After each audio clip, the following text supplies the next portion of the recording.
No one walked into that hall expecting their hearts to feel heavy.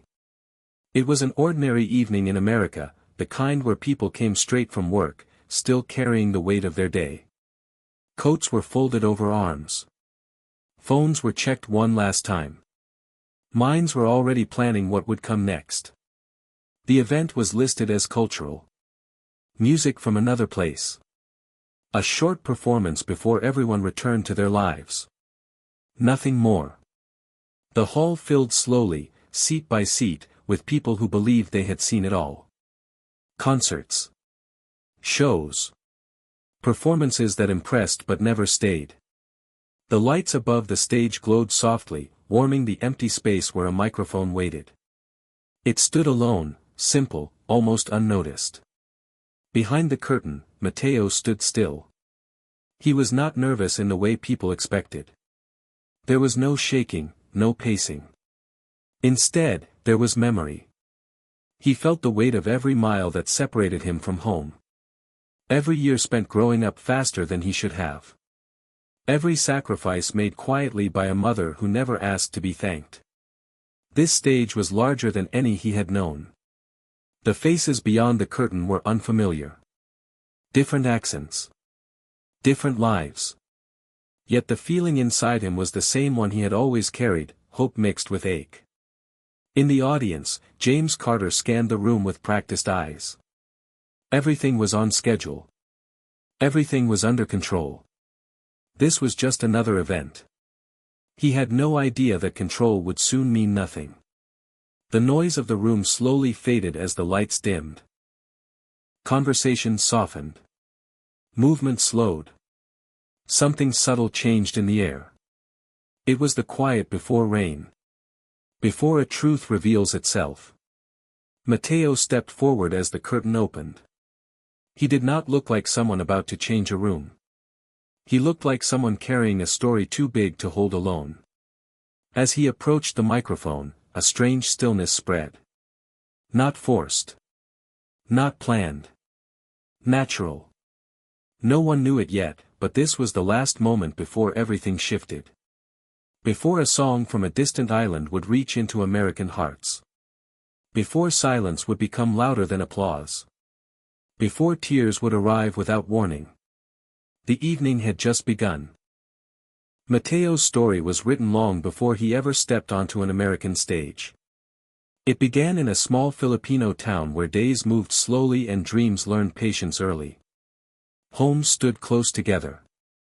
Windows stayed open. Life was shared in quiet ways. His childhood carried warmth, but it also carried distance.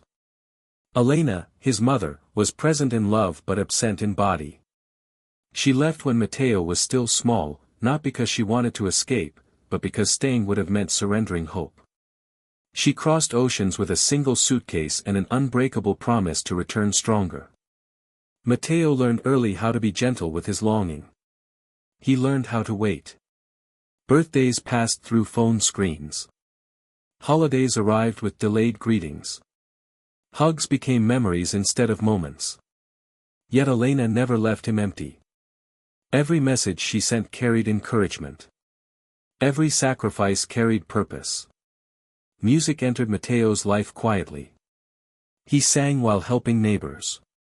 While walking narrow streets. While staring at the sea that separated him from his mother. Songs became his way of speaking to the silence. Of turning absence into something beautiful. Years went by. Matteo grew taller. Stronger. More aware of the weight his mother carried for him. He never chased fame. He chased meaning. When the opportunity to sing in America appeared, it did not feel like a reward. It felt like responsibility. The song he chose was not popular. It was personal. A Filipino song shaped by generations of waiting, endurance, and faith. A song that carried the quiet strength of mothers who leave so their children can stay. As Matteo prepared for the performance, he thought of Elena waking before sunrise in a foreign place. He imagined her tired hands. Her unwavering hope. This song was not meant to impress strangers. It was meant to honor sacrifice. And unknowingly, it was about to remind an entire audience that love often arrives wrapped in silence. The moment Mateo's fingers steadied and his breathing slowed, the room changed. It was not sudden. It was gentle. The first note did not rise with power. It floated. Soft and unsure, like a memory testing whether it was still welcome. That sound moved through the hall and settled into places no one had prepared to open. People shifted in their seats without knowing why. Eyes lifted. Attention sharpened. The melody carried a feeling older than language. It spoke of waiting without impatience. Of love that survives distance. Of strength that never announces itself. Mateo sang with his eyes lowered, not from fear, but from focus. Each note came from a place shaped by absence and hope. Nothing was forced. Nothing was rushed. The unfamiliar words did not create distance. They removed it. James felt his hands unclench.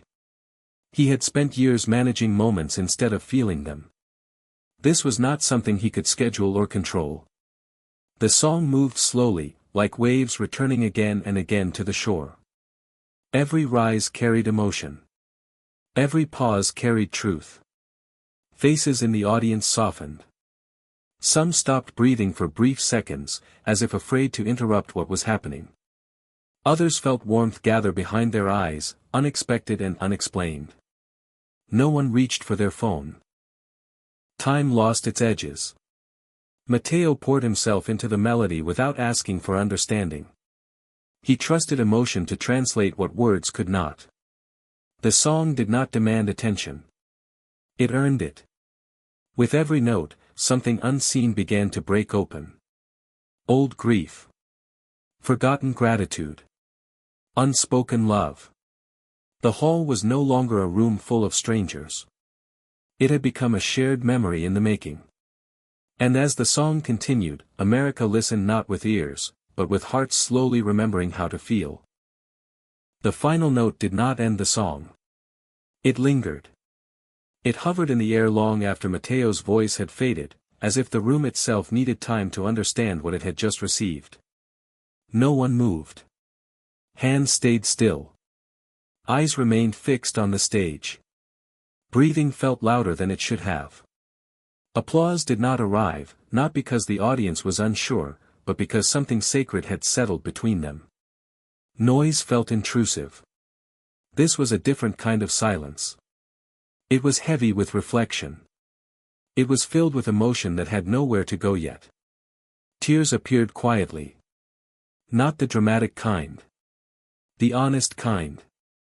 People blinked slowly, surprised by the warmth on their cheeks.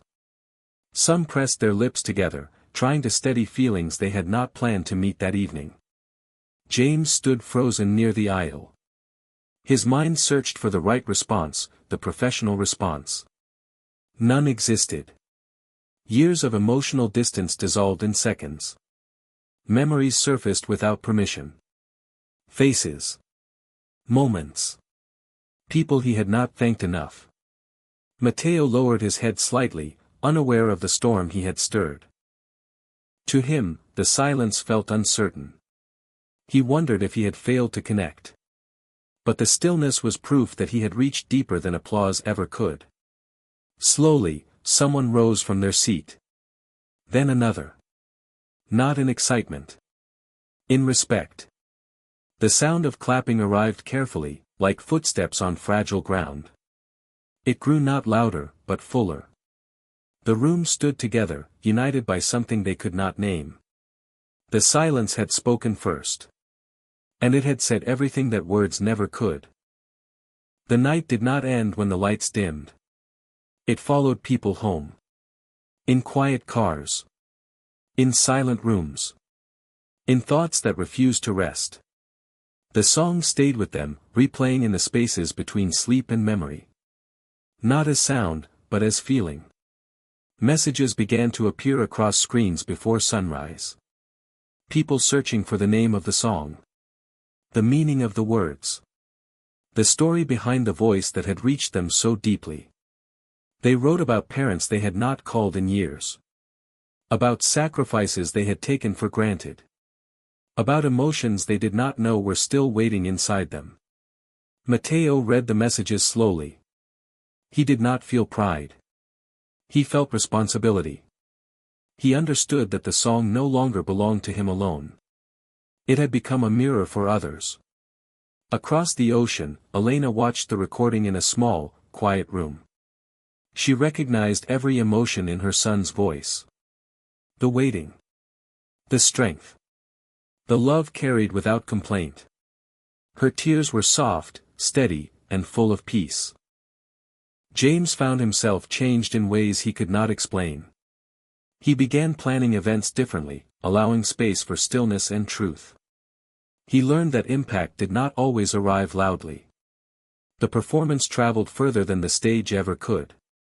Shared by strangers. Saved by hearts.